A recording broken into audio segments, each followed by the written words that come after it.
Welcome to 13th Hour Tales. Tonight's story begins with a sound we've all heard, but this time something waits at the bottom of the stairs. Our story begins with a woman named Maya. She had just moved into her new apartment. It was in an old building with uneven floors and creaky steps.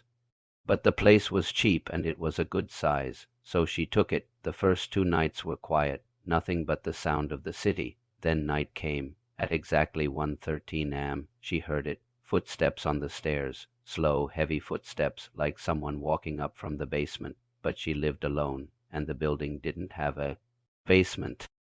At least not one that she knew about. The next night the sound returned. Same time, same rhythm. She tried to brush it off. Maybe old pipes. Maybe it was her upstairs neighbor. But when she asked around, she learned something chilling. She was in the ground floor unit. No one lived below her. The only other apartment in the building was hers. The third night she stayed up.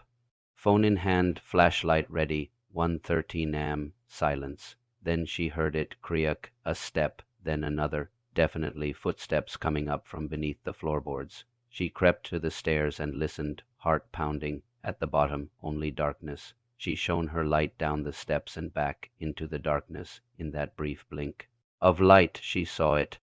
A hand, pale, thin, gripping the lowest step. She gasped and dropped the light. When she picked it up again, the stairs were empty. Still, she could hear the breathing, heavy, wet breathing. Like the footsteps, it seemed to be coming from under the floor. She ran from the apartment, not stopping until she was several blocks away. The next morning she called maintenance. They told her the truth.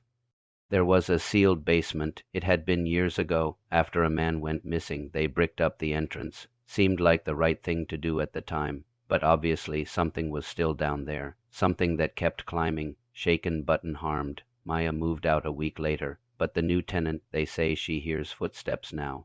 And they're getting closer. This has been 13th Hour Tales. Sleep well if you can.